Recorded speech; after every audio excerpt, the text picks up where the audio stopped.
안녕하십니까. 건물 사고, 땅 사고, 부자 되고의 땅 사고 TV 카페 공유회사 임동성입니다. 올해부터는 임대소득 2천만 원 이하도 세금을 내야 된다. 모든 임대 사업자들은 세금을 내야 된다. 이런 취지로 지금 대한민국 정부가 추진하고 있습니다. 이거에 대해서 간단히 한번 알아보도록 해보겠습니다. 국세청은 주택 임대 수입 과세 대상자는 한 채만 가지고 있어도 모두 세금을 내야 된다. 이게 가장 큰 취지예요. 그 한 채가 여기 표에서 보시는 바와 같이 한 채도 세금을 내야 되는 사람은 누구냐? 내가 한 채를 가지고 있는데 내가 그 집에서 살고 있지 않아. 다른 사람한테 세를 내놨어. 근데 그 집이 9억이 넘어. 여기 이제 그렇게 되면 한 채도 세금을 내는 경우는 어떤 경우냐? 내가 집을 가지고 있는데 그 집이 이 집을 가지고 있고 내가 다른 데 가서 임차로 가서 살고 있고 나의 소유된 집이 소득을 있으면 그 9억이 넘어가면 기준시가 9억 원이 초과된 주택은 세금을 내고, 또 1주택자인데 내가 해외에 있으면, 해외 주택을 보유하고 있으면 세금을 냅니다. 이것은 해외에 있는 경우는 그 전부터 계속 세금을 냈었던 걸로 추정이 돼요. 근데 제가 실질적으로 저도 해외에 주택을 살려고 했었고 실질적으로 계약금까지 내보고 관련 자료도 공부도 해봤었습니다.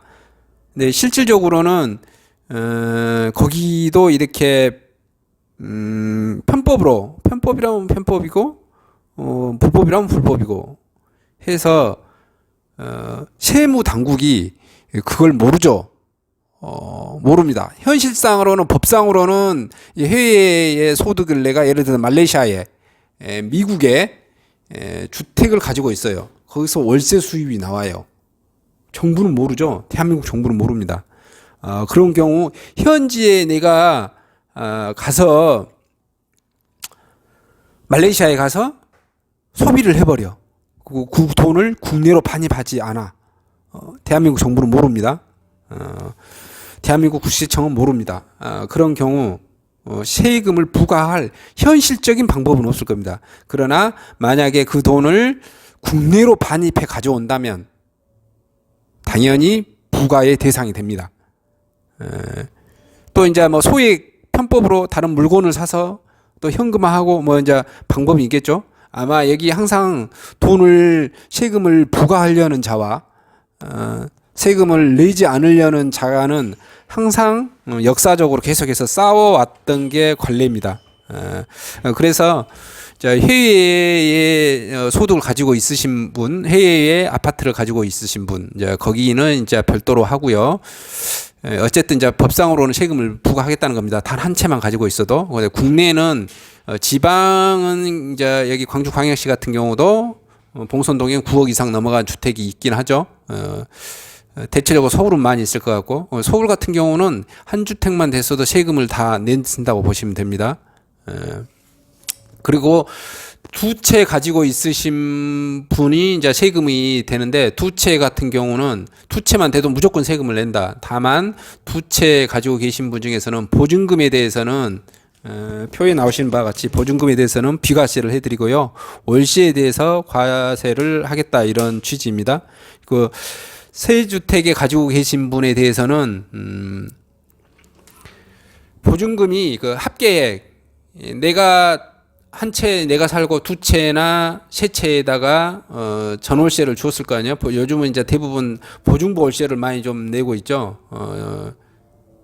대부분 전세에서 보증보 월세로 많이 바뀐 것 같아요. 자산세를 많이 부과하고 종부세를 부과하니까 수도권에서는 그렇게 많이 하는 것 같고, 지방에서는 그렇게까지 종부세가 많지 않아서 그런 분위기는 좀 덜 하긴 한데, 어찌됐든 만약에 두 채를 아파트를 줬다고 하면은 거기에 대한 보증금 합계액이 있을 거 아니에요. 그 합계액이 3억 원이 초과되면 그 초과된 금액에 대해서 세금을 당연히 부과하고, 월세는 당연히 부과하는 겁니다. 월세는 당연히 부과하고, 보통 국가가 정해놓은 세율이 있어요. 그 예금자 해마다 발표를 하는데 그 율에 해서 그 금액의 10%를 소득으로 봐버립니다. 예를 들어서 내가 한산 보증금이 한산 보증금이 아니라 일반 이제 보증금의 합계액이 예를 들어서 4억 원이 됐다. 4억 원이 되면 그 4억 원에 대한 예금 이율이 있습니다. 그 이율을 곱하죠.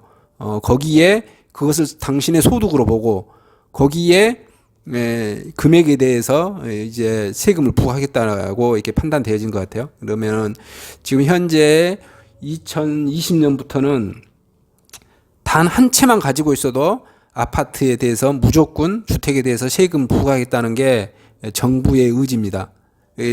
지금 신문 같은 데서는 임대소득이 2천만 원 이하도 세금 낸다 이제 이런 건데, 그냥 제가 보기에는 그냥 임대소득에 대해서는 무조건 세금을 부과하겠다 이런 취지입니다. 단돈 얼마만이라도, 단돈 100만 원 뭐 월세가 10만 원 냈더라도 세금을 다 내라는 겁니다. 만약에 세금을 이 신고를 하지 않으면 어떻게 하냐? 끝까지 안 하고 버틴다 하면은 국세청은 얼마의 세금을 부과했냐면 수익 금액의 0.2%를 가산세로 징수합니다. 이것은 어떻게 알아내냐면 임차인이 주민센터에다 신고를 하잖아요. 그게 바로 신고가 세무서하고 이제 연동이 되어질 것 같아요. 국토부하고 다 연동되어질 것 같습니다. 그래서 신고는 당연히 하셔야 될 것 같아요. 안 하면 여러분의 대충 광주광역시 같은 경우가 보통 아파트가 월세가 한 40만 원에서 50만 원, 60만 원, 이게 보통 33평이 많죠. 그러면 약 50만 원짜리 월세 받는다고 치면 곱하기 12달 하면 얼마죠? 600만 원 되는가요? 600만 원.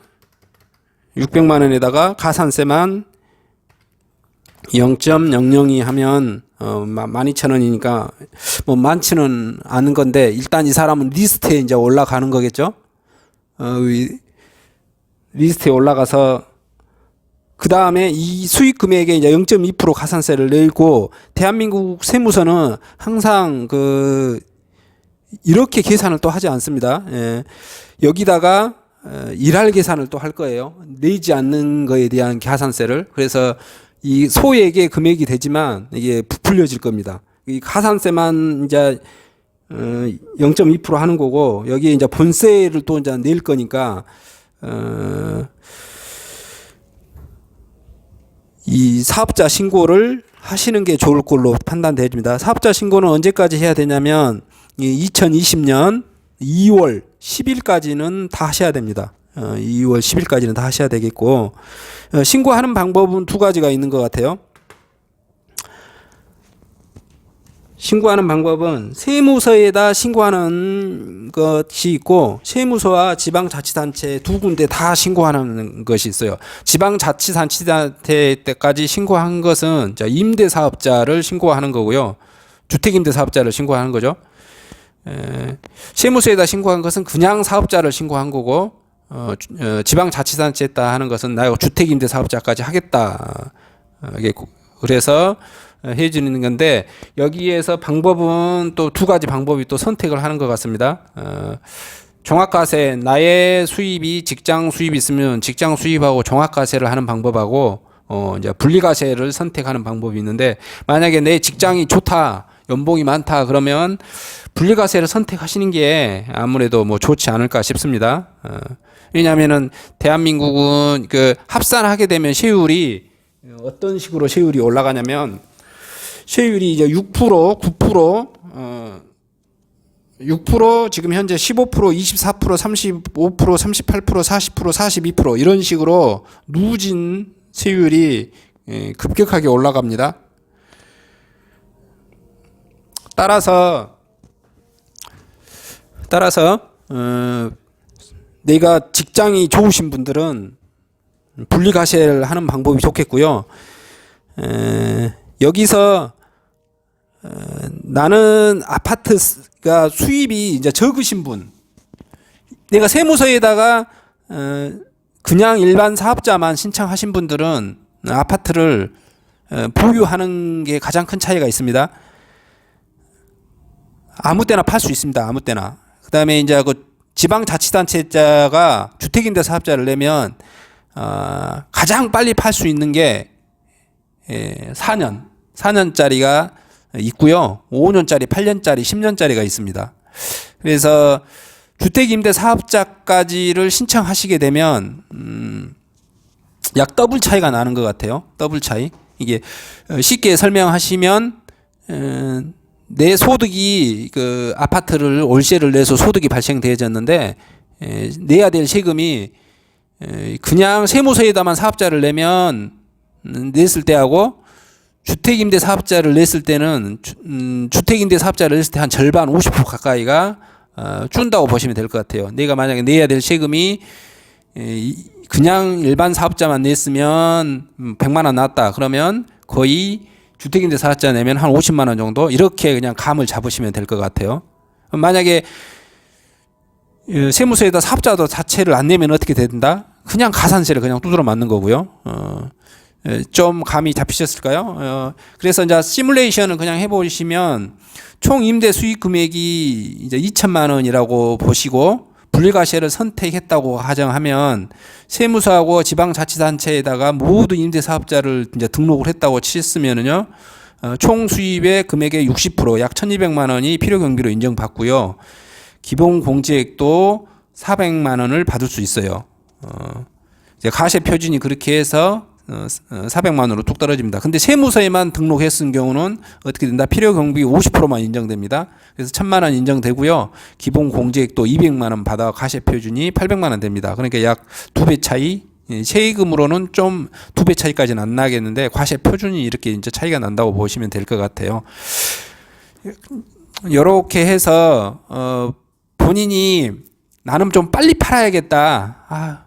빨리 파는 게 좀 목적이야. 그리고 언제 내가 가지고 있는 아파트가 좀 급등할 수 있는 지역이야. 이렇게 판단하신 분들은 세무서에다 사업자만 신고를 하시고요.